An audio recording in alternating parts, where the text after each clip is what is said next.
దేవాని దివ్యవాక్యము ఏవేగా మాకు దొరికెను.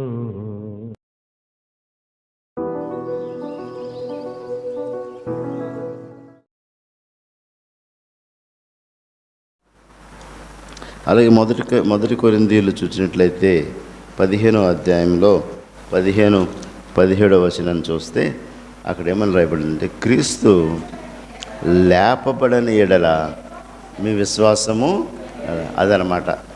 అసలు ఇంతమంది యూదులు యేసుని విశ్వసించారు అంటే ఆయన లేపబడ్డాడు కాబట్టి, ఆయన లేపబడకపోతే విశ్వాసము వ్యర్థమే అనే విషయాన్ని తెలియజేస్తూ, మీరింకను మీ పాపముల్లోనే ఉన్నారు. అంతేకాదు, క్రీస్తునందు నిజవారును నశించరి.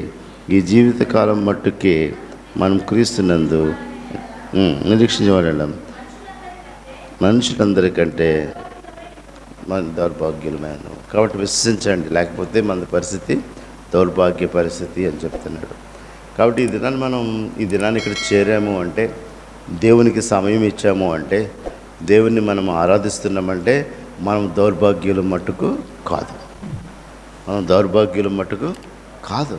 ఆయన ఆరాధిస్తున్నాం, మనం ఆయన్ని అంగీకరించాం, ఆయన మన రక్షకుడిగా మనం విశ్వసించాం. ఆ రక్షణలో మనం కొనసాగుతున్నాం కాబట్టి ఆయన్ని ఆరాధిస్తూ ఉన్నాం. అందుకే క్రైస్తవులు ఒక చిన్న హెచ్చరిక, ఆరాధనని ఏ మాత్రం కూడా నిర్లక్ష్యం చేయకూడదు. దేవుని యొక్క ఆరాధనని ఏ మాత్రం కూడా నిర్లక్ష్యం చేస్తే మనం దౌర్భాగ్యులమే అనే పరిస్థితిని మనం గమనించుకోవాలి. మనల్ని ఎవరన్నా వచ్చి మెట్లు దిగిన బయటికి వెళ్ళాక ఇలా చూపించి నువ్వు ఎంత దౌర్భాగ్యుడు అన్నావు అనుకోండి, ఎలా ఉంటుంది మీకు? ఒక లాక్ కొట్టాలనిపిస్తుంది. మరీ మంచివాళ్ళ బిహేవ్ చేయొద్దు. మిమ్మల్ని ఎవరైనా దౌర్భాగ్యుడు అంటే మీరు ఊరుకుంటారా? ఊరుకోరు.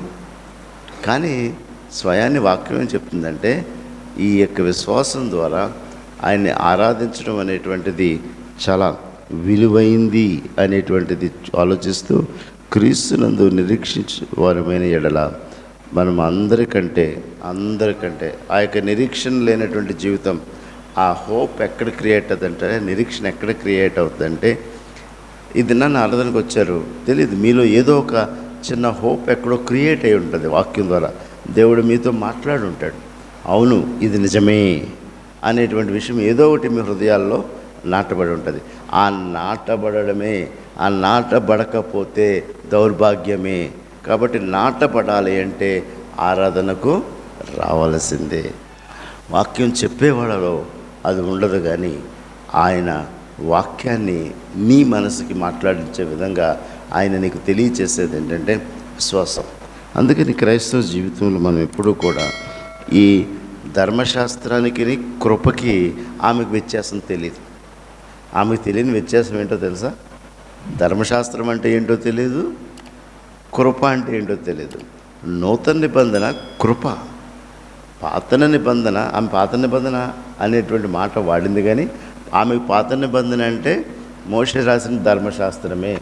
సో ధర్మశాస్త్రం వరకు మాట్లాడుతుంది, కానీ ధర్మశాస్త్రాన్ని మించినటువంటి గొప్ప యోగ్యత మనకు కలుగు చేశాడు ఆయన యొక్క కృప.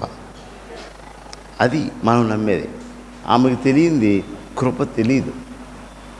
ఆమెకు తెలిసింది ధర్మశాస్త్రం అనేటువంటి మోషేకి రాసిన ధర్మశాస్త్రమే.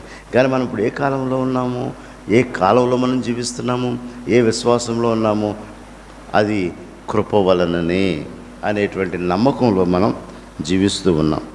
మనం ధర్మశాస్త్రం వైపు కాదు, కృప వైపు. కృప ఎలాంటిదంటే విశ్వాసాన్ని తీసుకుని, ధర్మశాస్త్రం ఏంటంటే కృప దగ్గరికి నడిపిస్తుంది. కృపలోకి వచ్చిన తర్వాత మనం క్రీస్తులో విశ్వాసంగా బ్రతుకుతాం.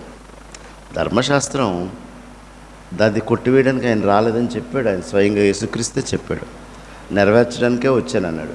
కాబట్టి ధర్మశాస్త్రం ఎక్కడికి నడిపిస్తుంది? విశ్వాసం ద్వారా కృప దగ్గరికి నడిపిస్తుంది. సో కృపలోకి మనం నడిపించడానికి ధర్మశాస్త్రం ఉపయోగపడింది. అంటే మంచి చెడులను తెలుసుకోవడానికి ధర్మశాస్త్రం ఉపయోగపడింది. ఏది మంచి, ఏది మంచి. సో యూదులు ఆ ఒక 10 ఆజ్ఞలు, దానికి సంబంధించిన ఆజ్ఞలనే పట్టుకుని వాళ్ళు జీవించలా. వాళ్ళు ఇంకా 600 ఆజ్ఞలను కలిసి వాళ్ళు బ్రతికారు యూదులు. అంటే ఫైన్ ట్యూనింగ్ అనమాట. 10 ఆజ్ఞల నుంచి వచ్చిన ఎన్ని ఆజ్ఞలు? 600 చిల్లరి. ఈ 600 చిల్లరి ఆజ్ఞలు కూడా దేని వైపు నడిపించినాయి? దేవునిలో విశ్వాసంలో బ్రతకడానికి నడిపించినాయి. సో ధర్మశాస్త్రం ఎక్కడి దాకా తీసుకొచ్చింది? విశ్వాసం వరకు.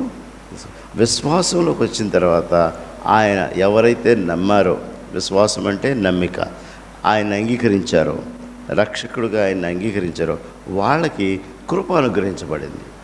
ఇది లీనియేజ్. కానీ ఆమె ఏం చేస్తుంది? ఈ ధర్మశాస్త్రాన్ని సపరేట్ చేస్తుంది. ఈ యొక్క కృపను గురించి కూడా తెలియదు. కొత్త బైబిల్ అంటుంది. బైబిల్ అంటే నూతన నిబంధన అంటే యేసుక్రీస్తు సువార్తలను కలిగి ఉంది.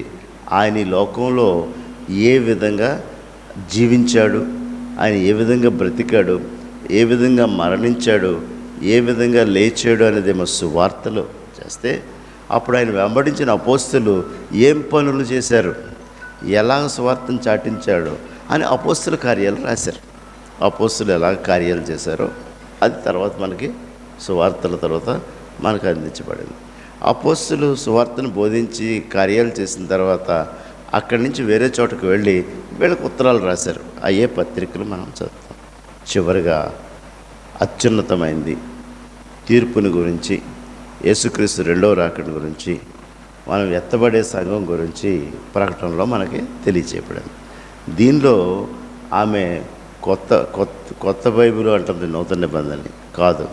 ఇంకా మన భవిష్యత్ కాలంలో తీసుకెళ్లే బైబిలే నూతన నిబంధన.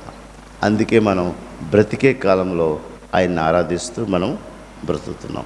ఇలాంటివి విన్నప్పుడు మనం సత్యాలు గ్రహించడం అనేటువంటిది ముఖ్యమైనది. కాబట్టి ఆ యొక్క వీడియో నుంచి ఈ సత్యాన్ని మీకు చెప్పాలని వాళ్ళు యాక్చువల్గా రాలనేమో అనుకున్నాను.